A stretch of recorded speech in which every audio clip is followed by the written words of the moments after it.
Oi, eu sou Carol Santoyan e hoje a gente vai falar de 3 lições de roteiro em Janela Indiscreta. Janela Indiscreta é um filme dirigido por Alfred Hitchcock e escrito por John Michael Hayes. E a história vai falar sobre um fotojornalista que quebrou a perna no trabalho e está entediado ali porque não pode sair da cadeira e fica observando os vizinhos.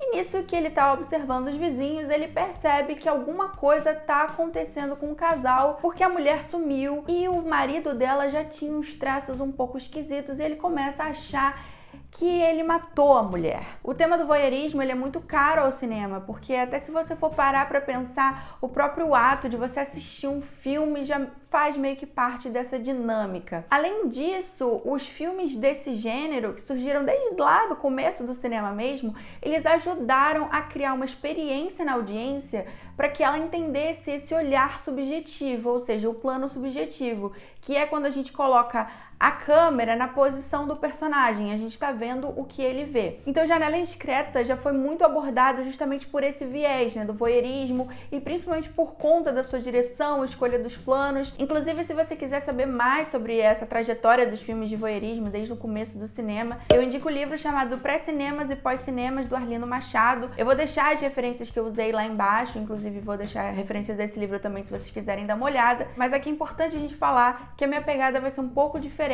Quero mostrar que uma boa direção, ela é sempre potencializada por um bom roteiro. É muito difícil assim você ter um filme super bem dirigido e que seja bom sem um excelente roteiro. E o Hitchcock sabia muito bem disso. Até porque o roteirista do filme, o John Michael Hayes, ele veio do rádio e ele fala que quando começou a fazer os tratamentos de Janela Indiscreta, ele sentava para falar com o Hitchcock e que o Hitchcock ensinou a ele a escrever com a câmera, que é o nosso escrever visualmente, o nosso show don't tell. Então vamos para as 3 lições de roteiro, lembrando que, gente, é impossível não dar spoiler, né? Então corre para assistir, tem no Telecine e depois volta aqui se você não assistiu.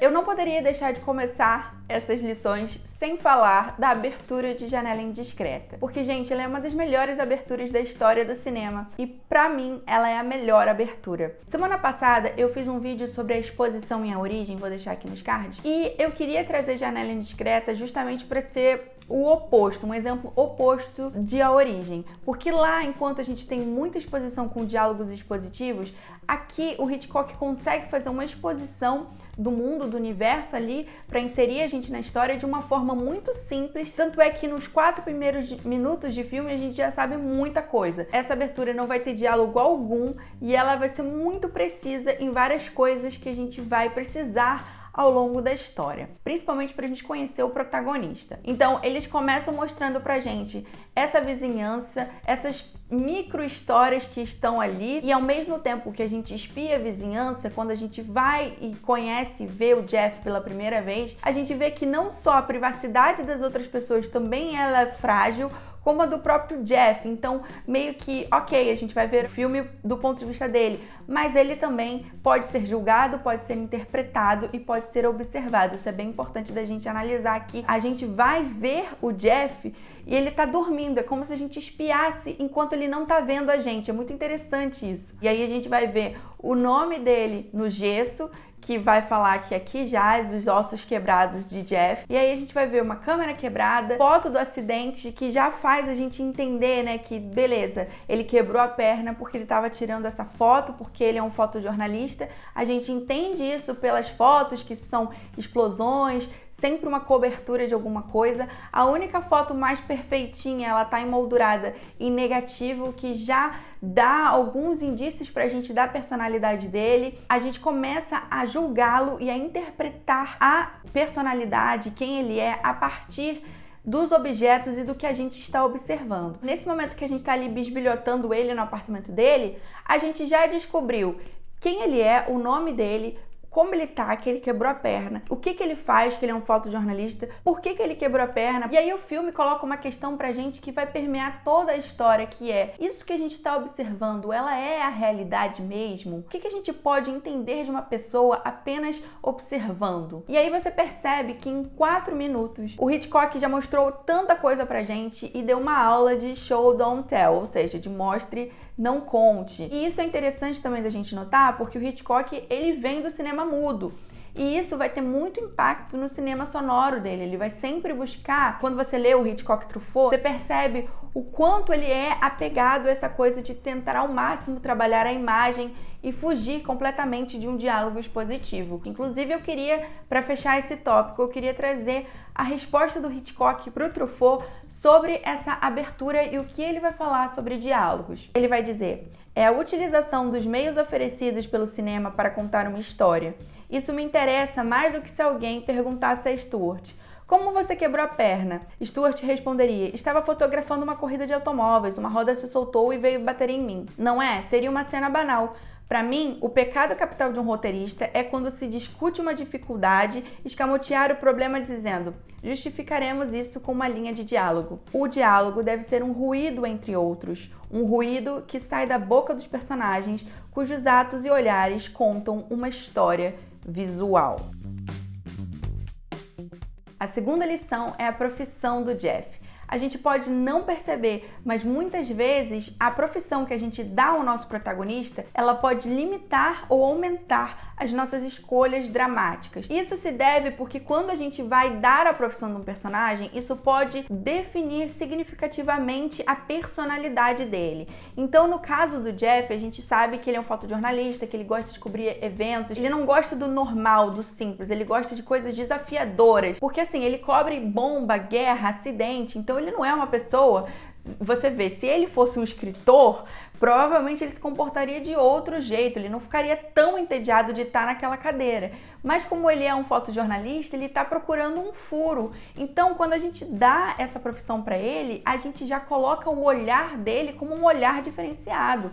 E ele só vai ficar procurando essa coisa porque ele tem esse olhar diferenciado. Além de ser importante para você definir a personalidade, a profissão ela também é importante porque ela vem com algumas habilidades. Então perceba que sempre na hora de algum problema, a solução vai vir justamente da profissão dele.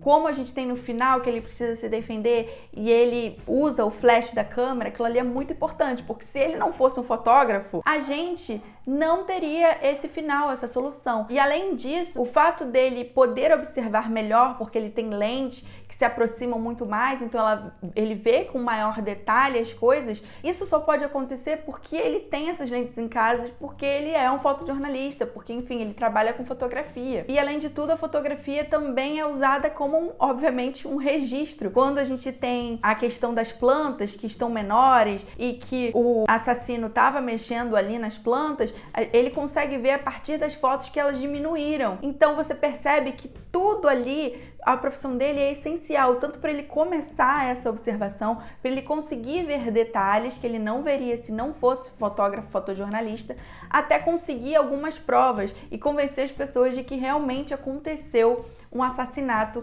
naquele prédio. Então, quando você for escrever o seu protagonista, ou quando você estiver vendo um filme, perceba a importância da profissão de um personagem. E a terceira lição é a subtrama de romance. Subtramas de romances são um clichê, mas assim, não é uma coisa ruim. Depende, como eu sempre falo, tudo depende da forma como você faz. Porque a subtrama de romance, ela tem um propósito, principalmente que o amor é uma coisa universal, gente. Então, isso cria conexões da gente com o protagonista. Isso faz com que a gente se relacione com ele, sabe? O problema é quando você bota a subtrama só pra ela ser essa muleta. Eu não consigo construir um personagem empático que gere empatia, então eu vou botar um romance ali. Aí é furada. Mas perceba bem aqui em Janela Indiscreta como a subtrama, ela dialoga perfeitamente e ela se encaixa tão bonitinho na trama principal. Porque qual o problema do Jeff? Ele tá imóvel. E o que ele precisa para resolver o crime? Uma aliada ou um aliado. E aí, qual é o problema dele? O problema dele é que ele tem uma noiva e ele não quer casar. Porque a noiva dele, na cabeça dele, vive um mundo completamente oposto ao dele. Vive no mundo da moda, no mundo da perfeição. Não tem aquela emoção de um acidente, de uma guerra, de uma cobertura, sabe, jornalística. Então, ele não se sente próximo dela. E ele começa a observar a vizinhança, se você for reparar, a partir das projeções dele. Você percebe que todas essas micro-histórias dos vizinhos, elas giram em torno de relacionamentos. Tem um casal que tá começando um relacionamento, eles acabaram de casar, e ele vai projetar nele. Olha lá, acabou de casar, agora ele tá preso. Bailarina, ele vai projetar a noiva dele, a Lisa, nela, como uma pessoa fútil, como uma pessoa que recebe muitos homens em casa, ao mesmo tempo que ele vai ver o apartamento do casal que vai acontecer o assassinato da mulher que vai morrer, porque ele vê, essa mulher, ela discute o tempo todo com ele vai começar a observar, porque é a dinâmica que ele entende sobre o que é um casamento. Ele sente que se ele casar, ele vai ficar igual como ele está naquela cadeira, amarrado, sem poder sair, que é uma coisa que ele não quer. E também tem a senhora solitária, que ele meio que se vê nela, né? A gente tem essa projeção dele, e aí ele vai precisar de uma aliada, ele tem um problema com essa noiva que ele acha ela fútil, e ela ajuda ele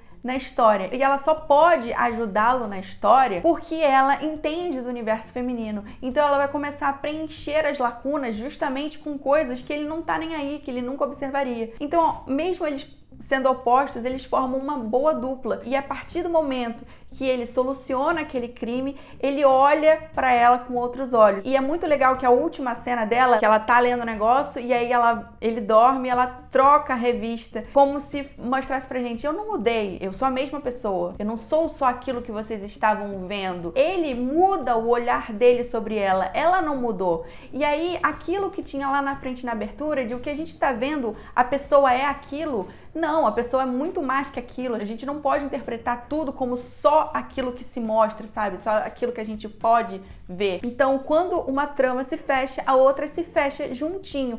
É muito legal de assistir, muito legal mesmo. É um roteiro super fechadinho. Então é isso, eu queria trazer esse filme porque além de ser um dos meus filmes favoritos, de um dos meus diretores favoritos, acho que é um filme que tem que ser visto e revisto por todo mundo que quer fazer cinema, por todo mundo que quer estudar roteiro. É um filme que eu considero muito importante. Eu espero que vocês tenham gostado desse vídeo. Por favor, se vocês gostaram, deixa aqui seu like ou seu comentário, ou envia para alguém que possa gostar também desse assunto, porque vocês já ajudam muito o meu trabalho, que é feito com muito amor. E eu vejo vocês na semana que vem. Um beijo, tchau!